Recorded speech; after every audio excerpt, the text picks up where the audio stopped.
Welcome back everyone to another video here on Just Ask Danny.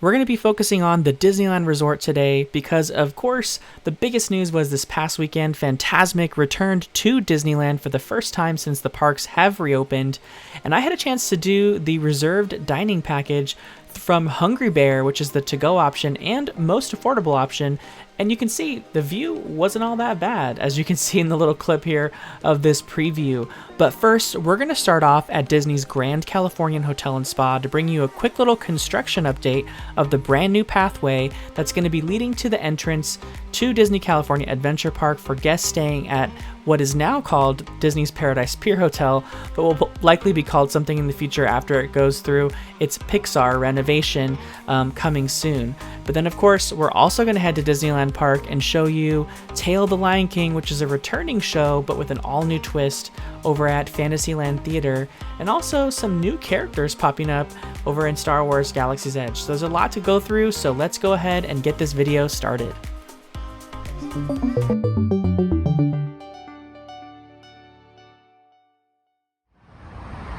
Alright everyone, so I just wanted to show you an update on the new entrance for Disney's Paradise Pier Hotel guests. Walking into the parks, you can see it right over there. So we're going to head upstairs, show you a bird's eye view from the Paradise View Terrace, because we're staying here this weekend, so we have access to that terrace and show you a bird's eye view of the construction of that. And then we'll come back down here and give you kind of a lay of the land, see where that heads to, and how the guests are going to be walking over from their hotel right across the way. But yeah, let's go ahead and go upstairs and get started on that. All right, guys, so we are over here at Disney's Grand Californian Hotel and Spa on the 6th floor at the Paradise View Terrace. And something really cool over here, we can actually see a bird's eye view of the brand new entrance coming to Disney California Adventure Park for guests staying at Disney's Paradise Pier Hotel, or the soon-to-be Pixar Hotel. We don't know the name of it yet, but we know it is getting completely overhauled with an whole new theme. But you can see right here, that's going to be the entrance just between Seaside Souvenirs and Corndog Castle. And you can see right over here, this is going to be the new established backstage area for cast members right next to Little Mermaid, because this whole space actually used to be backstage, of course. But now that this is going to be a guest walkway for guests walking over from Paradise Pier Hotel, they have to have the backstage area reestablished back here. So this is really cool. I haven't seen it yet from up above. I've only seen the wall in the parks right next to Seaside Souvenirs, which of course is also down right now. I think the footprint for Seaside Souvenirs is changing just a little bit as they make room and accommodate this new entrance here. Now they're going to have security here as well, and also you can see potentially some queues being set up, because they might have a lot of guests here in the morning having to go through security and then being able to go into the park this way. There are a lot of guests that stay at the Paradise Pier Hotel too, and it's a really great option for them. Of course, the Grand Californian guests have their own entrance, so this will be its own entrance for the Paradise Pier Hotel. And look, they get to come right here into Pixar Pier, right next to Golden Zephyr. They can go right to Goofy Sky School or head over to Incredicoaster. They're coming in at a really good spot. So this is really, really awesome. I'm glad they're bringing it back. They had an entrance right here before a long time ago, but when they built this portion of Disney's Grand Californian Hotel, which is where we're at right now, because this portion of the hotel didn't exist before. This was all just a grass lawn. So this portion of the hotel, when they added it, they took away that entrance. And they added all this stuff down here for the villas, because we're standing above not only regular hotel rooms, but the villas at Disney's Grand Californian Hotel and Spa for Disney Vacation Club. So there's a lot of new addition over here, and that's when they took away the entrance to the hotel. But now we're going to be getting it back once again, and it's going to be a great addition for this hotel to have a benefit all of its own, because there was a while actually that Paradise Pier Hotel guests couldn't come over to the Grand Californian's entrance, and they just had to use the Downtown Disney entrance that the Disneyland Hotel guests use. But when we did go to that special media event with Ken Potrock, he did say he wanted to bring back a lot of the special opportunities that hotel guests have, and this is being one of the benefits for those guests here. I would imagine though that a private entrance for these guests staying at the Paradise Pier Hotel, or whatever the new hotel is going to be called, is obviously going to cause a raise in the price of staying there, in addition to the hotel being renovated. But super fun fact, and it's glad to see it from up above. So I decided to want to share that with you guys and give you a bird's eye view of that. And I'm going to do a little B-roll after this, zooming in on it so that you guys can see it. My voice will be a little muffled there though, because the microphone adjusts for that. So hold on one second. So I probably sound a little bit far away right now. Apologize for that, but you can see the entrance is going to be right there where the green awning is at, and then that's going to be the new backstage separation for cast members that are working over at Little Mermaid and things like that. But you can see this whole walkway actually goes all along the side of Goofy's Sky School, and let me show you where it goes next. So this walkway would continue all the way behind not only Goofy's Sky School on the side over here, but then it would pop out around the front of Disney's Grand Californian Hotel and Spa, because of course there's Disney's Paradise Pier Hotel right across the way. So those guests will just simply have to cross the street and then come on over, use their room key to enter this particular route here. We don't know, however, after Disneyland Forward, for how many years Disneyland Drive, that street that's right here, is going to be even existing. So walking across the street may not even be a thing anymore, because this may all be part of the park soon. So of course this is all much further into the future, and if Disneyland Forward even gets approved, but gives you an idea. You're kind of entering over here along the Valet Drive at the Grand Californian Hotel, and then you're coming along that pathway all along back here, and then popping out over there where the green awning is. So that's going to be a little bit of a walk, but hey, it's way better than the walk they used to have to do all the way through downtown Disney to the main entrance. What do you guys think, though? Do you think this is awesome that they're bringing back the entrance for these guests? And do you think this is a great location for it? Let me know in a comment below. So here's a street side view of what I was showing you guys earlier. So you can see the Paradise Pier Hotel right across the street. They would just cross over to Disney's Grand Californian Hotel and Spa, and you can see that new walkway being built just back there to the left of this golf cart pathway. So this golf cart access has always been here at the hotel, and there's always been a gate here for that, but they're now, it looks like, going to split this pathway with the golf carts and the pedestrians, and you can see the pedestrian pathway continues this distance right back there behind Goofy Sky School, and the entrance for it's going to be on this side, which is still covered up at this point.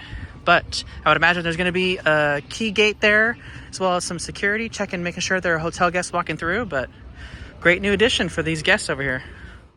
Another major event that was happening this weekend was, of course, Star Wars Celebration over at the Anaheim Convention Center just across the street. And actually, my good friends, Ordinary Adventures, Peter and Kitra, were there. And I'll put a link to their video from that event down below in the description so you can watch what was going on. But one of the major announcements they did on that event on Friday was the announcement that new characters will be coming to Star Wars Galaxy's Edge for the first time since the land opened in 2019. And in essence, it would sort of be breaking the timeline, because if you didn't know already, Star Wars Galaxy's Edge is actually set specifically in the Star Wars timeline between episodes 8 and 9 in the Skywalker saga. So it would be essentially bringing characters that don't necessarily fit into that space. However, the way they're going to do it is when these characters are roaming Batuu or the areas on Batuu, they would be not interacting or not be part of or nearby characters that would normally inhabit that time zone, that timeline, or that area. So the citizens of Batuu, or like Rey, Vi Marati, would not interact with these new characters coming to visit, like the first we see here, Fennec Shand and Boba Fett, as the first announced characters coming the following day on Saturday. So we did see those characters debut. Disney also announced that new characters Mandalorian and Grogu, Baby Yoda himself, will be coming to Star Wars Galaxy's Edge as well, and even hinted at some legendary characters. So do we see Obi-Wan? Maybe we see, Jar Jar Binks, who knows, but lots of potential. We maybe even see characters from the new Obi-Wan series, like we mentioned, Obi-Wan himself, maybe Reva as well too. Would love to see all those characters. But this opens up a world of possibility for new meet and greets, which has been so wildly successful for Avengers Campus. So I'm sure Disneyland wants to see that same success for Star Wars Galaxy's Edge as well. So far, this change is only for Disneyland Park and the Disneyland Resort, and it's not going to be taking place over at Disney's Hollywood Studios at the Walt Disney World Resort. Okay, so not only is today the first day of Fantasmic, but it's also the debut of Tale of the Lion King over here at the Fantasyland Theater. These are the show times for today, this weekend, but they're always going to change. So make sure you check that Disneyland app or Disneyland website to get the latest times. But we're here for the 3:25 showing, and it's about 3:02. So we got about a 25-minute wait still over here at the Fantasyland Theater. You can see how many people there are here. So there's a lot of space though. So don't think that you're not going to get in. There's tons of space, lots of seating. So just make sure you're showing up at least 30 minutes or so early to get a spot for the show.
So today is the premiere day of Fantasmic, and I actually have Hungry Bear restaurant reservations for Fantasmic dining packages. This was $35 a person, and it is for reserved viewing in the Fantasmic viewing area. I don't know what that's going to look like just yet, but based on what time of day you get a reservation for Hungry Bear for the dining package, it tells you what show you're going to get. And actually, as part of the reservation, it'll tell you first show, second show in the title of your reservation, so you always know. And again, it was $35 a person. I'm excited to do this because I'm glad I don't have to wait in front of with everyone else like all day long. So it's nice to have a reserved spot. We kind of don't have to worry about it. But I'll show you what the food offerings look like. There's a few good options, so I'm kind of excited for it. And it's different than what Hungry Bear normally offers. It's not their normal food. All right, so they actually didn't have a physical menu, but here's a look at some of the items. So this is going to be the vegan Sloppy Joe sandwich. Comes with a brownie, also vegan, as well as broccoli and some fruit. The ribs is going to be broccoli, a little s'more dessert, and a bacon potato salad. You have the salmon option, salmon bacon salad with the bacon potato salad, as well as the s'more and broccoli. And then you have the barbecue half chicken, also with the s'more dessert, the broccoli, and the potatoes. Every one of these is $35 plus tax, and it comes with a drink as well. All right, so when you come to Hungry Bear Restaurant, a lot of people are going to be asking where you check in. Fantasmic Dining is going to be the very, very left-hand register. You're going to come up. They didn't have any physical menus for us to look at today, but they did tell us verbally what they had to offer, and then we were able to pick from one of the 4 options. And you just take your receipt up to the counter, and then they give you your Fantasmic Dining vouchers as well as your to-go option food, and it's all like you saw in a container. Now, for the Fantasmic Dining package, you don't prepay for it like you do with some other Disney events. So you're going to have a reservation, but you are going to be paying for it at the time of the reservation when you go to actually order your food. So keep that in mind. It's not being prepaid. You're paying at the time of the event. And I'll show you what the tickets look like. All right, and here's an example of the Fantasmic reserved viewing dining voucher that we got from Hungry Bear Restaurant. So it says reserved viewing. We got the first showing 9 p.m. and it did indicate that when we booked our reservation. And it's telling us to return between 7:30 and 8:45. They did tell us when we got our dining reservation or our dining vouchers here to head over to the Harbor Galley. So the new Harbor Galley area, the Pelican's Landing, they told us to check in there, and then from there they would tell us what reserved section we might be getting. Now, we're kind of lucky right now in the sense that Blue Bayou Restaurant is currently undergoing renovations. So the Blue Bayou currently always has the best viewing area right in front of Fantasmic. But we heard that we might be able to fill up some of that spot that Blue Bayou would normally have because they're not open right now. Now, that's not going to normally be the case, but either way, we'll show you the different sections that you get when you do Hungry Bear reserved dining for a Fantasmic. All right, so we came over here and just off of Harbor's Landing over here, and you can see they're already setting up for tonight's performance. They've got the tarps up on Tom Sawyer's Island, and you can see some of the floats and costume pieces that they use for Fantasmic already ready to go. But we're gonna head over to Harbor's Galley and get a look at what that looks like as far as the check-ins going, see if they're setting up early, but we're not gonna be reporting there until about 7:15. All right, it is just after 6 o'clock, and we are over here on the Rivers of America. There's already people waiting for spots, but there's nothing really defined yet. So I wouldn't recommend, if you're not doing a dining package, doing that just because the cast members are just now setting up the spots over here for Fantasmic. So you might get kicked out of a spot you're waiting for. But you can see they're already preparing, and we're gonna have a spot, so we don't have to worry about it. That's one of the best things about doing this Fantasmic dining package. $35 a person honestly is super affordable. They do have premium options over at Riverbell Terrace, and of course they soon will have one again at the Blue Bayou restaurant when that opens up. Those are a lot more expensive. You're looking at $60, $70 range for those, but you do have better viewing and of course a better quality meal. Although I felt like mine was really good quality, and I was super happy with what we got. And for $35, it makes it a lot more feasible for a family of 4 or just a bunch of groups of people to be able to do it. And it seemed like it was more availability. You know, there's not a lot of availability at Riverbell Terrace. There's not going to be a lot of availability at Blue Bayou either. So keep that in mind. Hungry Bear is a great option. But yeah, we're almost an hour away from when we need to check in for the show. And I'm super excited. Fantasmic's been gone for so long, so it'll be my first time seeing it in probably well over a year, well over 2 years actually. All right, so here's a rare moment. They pulled the sailing ship Columbia out of its harbor, and all the crew are working on it up high, getting all the stunt lines and everything ready for the Pirates of the Caribbean segment that this boat is involved in during the show. They're gonna of course circle the island and keep it at the back of the island because this boat doesn't make an appearance until mid-show, so they gotta have it hidden, and they can't have it anywhere in the front here. So goodbye to sailing ship Columbia until the show begins later on. And of course the Mark Twain follows right behind because it's got a stage right behind it for the finale of the show. For those that haven't seen it, the Mark Twain is part of the grand finale of the show with Sorcerer Mickey, or not Sorcerer Mickey, actually Steamboat Willie Mickey right at the front, and then a bunch of other characters doing their number, fireworks on the boat. It is quite the sight. Fantasmic in Walt Disney World has a boat as well, but it's not as grand as the Mark Twain. But they have a theater and an amphitheater, and the seating is just so much easier there. But I don't know. There's stands of either show. I'd say both are pretty good. There's benefits to either one. But they are well underway in preparation over here for Fantasmic. And then soon you guys will be seeing it. I'm going to show you highlights of it. I'm not going to do the full show. Just I feel like there's going to be so many channels out there doing the full show of Fantasmic. I don't need to be another one that's posting the whole thing, but I'm going to post little clips from my show so I can enjoy it as well too, and share with it a little bit of it with you guys as well. And hopefully you'll be able to see it sometime this summer as it continues to play out the rest of the year. Here's another rare look of preparation. We got the firework barges. They're going to be setting them up around the front of all the different sections. But how cool is that? I never get to see like this setup like this. So, but it's a big fireworks barge. All right, so we are seated for Hungry Bear reserved dining over here. It's just about 20 minutes before the show. We actually have a pretty good spot right in the front. I don't know how typical this is going to be though, everyone, because Blue Bayou is not open right now and is not accepting reservations because they're under renovation. And this is typically like a Blue Bayou section. So don't forget, we still have Hungry Bear, we have Riverbell Terrace and Blue Bayou all having to share this space at some point in the future. So I would imagine more of the spots on the left are going to be Hungry Bear in the future, but just keep your, keep expectations low when you're getting Hungry Bear. You're going to have a reserved spot, which is great, and it's still going to be a good view, but I don't know that it's always going to be front and center like this once Blue Bayou is open. So, but show's almost about to begin. I think the next video will be after the show starts. So, hope you guys are all ready. As he calls upon his incredible imagination to conjure up a spectacular world of magic and fantasy. Fantasmic. Experience it in just 15 minutes. Buenas noches, amigos. We now invite you to join Mickey and experience Fantasmic, a journey beyond your wildest imagination.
You're dead.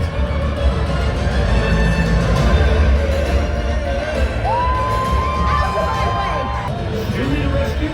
Fuck you, I do. My mistake.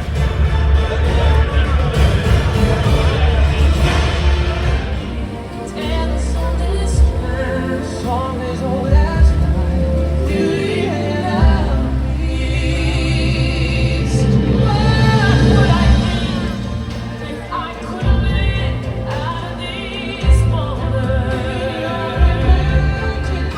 No, you will deal with me and all the powers of my imagination.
Some imagination, huh?